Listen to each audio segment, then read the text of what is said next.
যুক্তরাষ্ট্রের president Donald Trump গত সপ্তাহে ইসরায়েল 60 দিনের যুদ্ধবিরতির শর্তে সম্মত হয়েছে বলে জানান।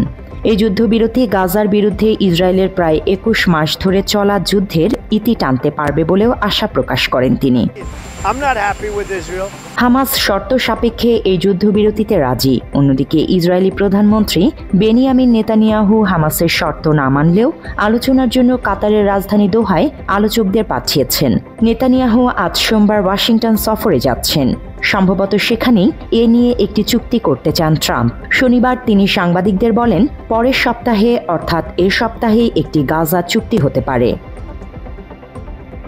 সাম্প্রতিক সপ্তাহগুলিতে গাজায় ইসরায়েল ও যুক্তরাষ্ট্র নিয়ন্ত্রিত জিএইচএফ ত্রাণ কেন্দ্রগুলোতে সাহায্য চাইতে গিয়ে অন্তত 743 ফিলিস্তিনি নিহত হয়। জুনের শেষ দিকে ইসরায়েলের হারেজ সংবাদপত্র জানায়, ইসরায়েলি সেনারা ইচ্ছাকৃতভাবে খাবারের জন্য অপেক্ষাকৃত নিরস্ত্র মানুষদের ওপর গুলি চালানোর নির্দেশ দিয়েছিল। মানবাধিকার কর্মীরা এ ঘটনার তীব্র নিন্দা করেছেন। যুদ্ধবিরতির শর্ত হিসেবে হামাস চাইছে ইসরায়েলি সেনারা এ বছরের মার্চে যুদ্ধবিরতি লঙ্ঘনের আগে যে অবস্থানে ছিল সেখানে ফিরে যাক। মে মাসে ইসরায়েলি সেনাবাহিনী গাজায় নতুন করে বড় ধরনের স্থল অভিযান শুরু করে। নিহত হয় শত শত ফিলিস্তিনি। মার্চে ইসরায়েল একতরফাভাবে যুদ্ধবিরতি লঙ্ঘন করে। এবার হামাস ও অন্যান্য ফিলিস্তিনি গোষ্ঠী আন্তর্জাতিক নিশ্চয়তা চায় এর পুনরাবৃত্তি হবে না। হামাস যুক্তরাষ্ট্রের কাছ থেকে গ্যারান্টি চায়, যুদ্ধবিরতি শেষ হলেও ইসরায়েলি বিমান হামলা ও স্থল অভিযান শুরু হবে না। মাত্র 30% টাকায় জমির মালিক হয়ে নতুন বাংলাদেশের গড়ে তোলার স্বপ্ন দেখা বাংলা বসতি। এবারে যুদ্ধবিরতিতে গাজায় অবশিষ্ট ইসরায়েলি বন্দীদের মুক্তির ওপর জোর দেওয়া হয়েছে। ইসরায়েলি কারাগারে বন্দী ফিলিস্তিনিদের মুক্তির বিনিময়ে হামাসের হাতে থাকা 10 জীবিত ইসরায়েলি বন্দী এবং 18 জনের মৃতদেহ হস্তান্তরের কথা বলা হয়েছে। জানা গেছে 50 জন ইসরায়েলি বন্দী এখনও গাজায় রয়েছে, যাদের মধ্যে 20 জন জীবিত।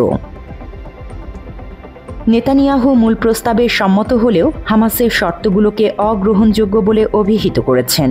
বলেছেন, সব বন্দী মুক্তি না পাওয়া পর্যন্ত এবং হামাসকে ধ্বংস না করা পর্যন্ত তিনি যুদ্ধ শেষ করবেন না। অনেক বিশ্লেষকই হামাসকে ধ্বংস করাকে অসম্ভব বলে অভিহিত করেছেন। এটি নেতানিয়াহুর ব্যক্তিগত রাজনৈতিক লক্ষ্য পূরণ করবে মাত্র। দুর্নীতির অভিযোগে নেতানিয়াহুর বিচার চলছে। 2023 সালে 7 অক্টোবর হামাসের আল আকসা অভিযানের ফলে নিরাপত্তা ব্যর্থতার জন্য ইসরায়েলি সমাজে এখনও তাকে ব্যাপকভাবে দায়ী করা হয়। অভিযানে 139 ইসরায়েলি নিহত এবং প্রায় 250 জনকে বন্দী করা হয়েছিল। বিশ্লেষকরা বিশ্বাস করেন, নেতানিয়াহু গাজার বিরুদ্ধে যুদ্ধ চালিয়ে যেতে চান যতক্ষণ না তিনি তার বিরুদ্ধে মামলা খারিজ করার জন্য পর্যাপ্ত রাজনৈতিক প্রভাব অর্জন করতে পারেন। একই সঙ্গে প্রধানমন্ত্রী থাকার জন্য যথেষ্ট জনসমর্থনও তৈরি করতে চান।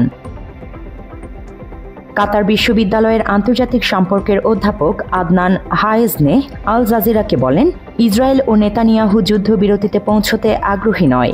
যুদ্ধবিরতির সম্ভাবনা খুবই ক্ষীণ। ইসরায়েল যা চায় তা স্পষ্ট, একটি জনগণবিহীন ভূমি। কাজেই ফিলিস্তিনিদের 3টি বিকল্প দেয়া হয়েছে। প্রথমত, অনাহারে মারা যান। দ্বিতীয়ত, নিহত হন অথবা ভূমি ছেড়ে চলে যান।